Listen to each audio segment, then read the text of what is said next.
Hello दोस्तों, welcome to back your YouTube channel goal PhD art channel में आप सभी का बहुत बहुत स्वागत है।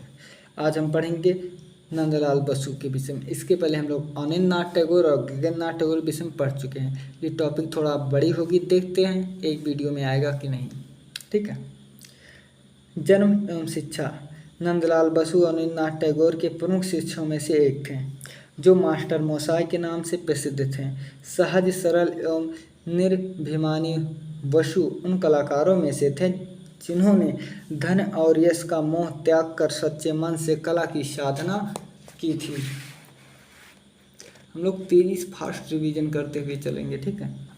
उनकी जन्मतिथि के बारे में विद्वानों में विवाद है। कुछ ने उनकी जन्मतिथि 30 सितंबर 1882 ईस्वी को और कुछ ने 3 दिसंबर सन 1883 था, मैंने 82 बनाया, ठीक है, 82 ईस्वी को स्वीकृत की है। उनके पिता पूर्णचंद्र बसु बिहार में खड़गपुर में स्थापत्य शिल्पी थे। उनकी मां सुरुचि क्षेत्रमणि संपन्ना थी। नंदलाल की बचपन से ही कला के प्रति रुचि थी। संभवतः यह गुण उन्होंने अपने माता पिता से ग्रहण किए, जो कला में पारंगत थे। जब वे 8 वर्ष के थे तो उनकी मां का देहांत हो गया। 16 वर्ष में आपने माध्यमिक शिक्षा पूर्ण की और वे कोलकाता आ गए, जहां उन्होंने जनरल असेंबली कॉलेज में प्रवेश लिया, किंतु उनमें समाहित कला रुचियों ने उन्होंने चित्रांकन हेतु प्रेरित किया। वे कॉलेज के कसे हुए वातावरण से शीघ्र ही ऊब गए। वे संस्कृत व्याकरण पढ़ते समय ही आड़ी तिरछी रेखा बनाते रहे। परिणाम स्वरूप इंटर की परीक्षा में अनुत्तीर्ण हो गए। घर वालों ने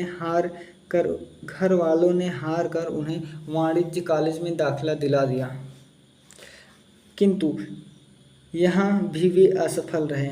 अतः उन्होंने 30 वर्ष की आयु में कलकत्ता स्कूल ऑफ आर्ट में दाखिला लिया। इस समय वी हैवल आर्ट स्कूल के प्रिंसिपल थे और अनिलनाथ टैगोर वाइस प्रिंसिपल थे। नंदलाल आर्ट स्कूल में प्रवेश के लिए सिफारिश प्रमाण पत्र के साथ साथ अपनी तुलिका द्वारा बनाया हुआ महाश्वेता का चित्र ले आए। हैवेल ने उनका चित्र देखते ही उनमें भावी चित्रकार के गुण देखे और उन्हें प्रवेश दे दिया। कम उम्र में ही आपने सिद्धतम चित्र सती और नौका विहार बनाया। आपने माइकल एंजेलो राफेल के चित्रों की प्रतिलिपियां बनाई। राजा रवि वर्मा के चित्रों से भी प्रभावित हुए।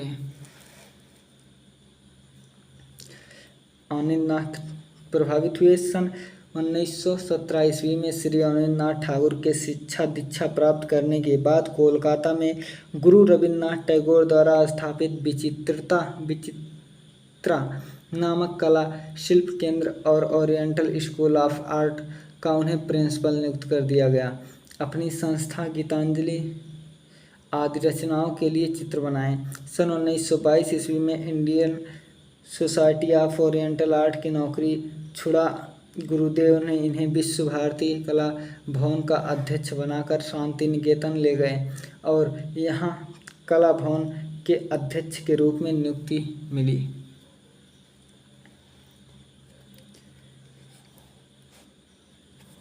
ठीक है, आगे देखिए। सन 1924 में आपने रविन्द्रनाथ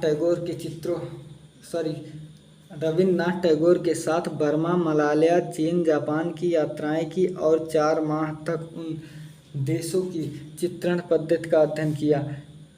कला भवन में रहकर आपने आसपास के गांवों के चित्र बनाए, जिसमें संथाल स्त्री, पुरुष एवं कन्याएं आदि प्रमुख हैं।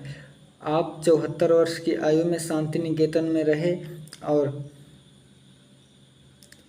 साथ ही यहाँ पर रंगमंच एवं सजावट में अपना सहयोग दिया। इस प्रकार आपने प्राचीन एवं आवर्चीन, देसी तथा विदेशी, मुगल एवं राजपूत, कांगड़ा और पहाड़ी कला की प्रारंभिक शैलियों सभी चित्र अंकित किए, जिनके विषय में विभिन्नता देखकर प्रारंभिक शैलियों सभी प्रकार के चित्र अंकित किए, जिनके विषय में विभिन्नता देखकर आश्चर्य होता है। ठीक है, आगे देखते हैं। अभी 5 ही मिनट तो हुआ, हम लोग 15 मिनट में पूरा फिनिश कर देंगे। आपको गहरे रंगों एवं कृत्रिम रूपों की बेहद परहेज था। आपने अपने चित्रों में मौलिकता पर जोर दिया। आपका कथन था कि कला तभी जिंदा रह सकती है जब वह प्रगति हो और उसमें अजंता या विलायत कहीं से भी चोरी नहीं की गई हो। यह सत्य है कि संभवतः हैवेल जैसे कला मर्मज्ञ, अवनींद्रनाथ टैगोर जैसे कला गुरु और रविन्द्रनाथ टैगोर जैसे कला पारखी उनके जीवन में न आए होते तो नंदलाल बसु की प्रतिभा शायद किसी अंधेरे कोने में टिमटिमाती रहती।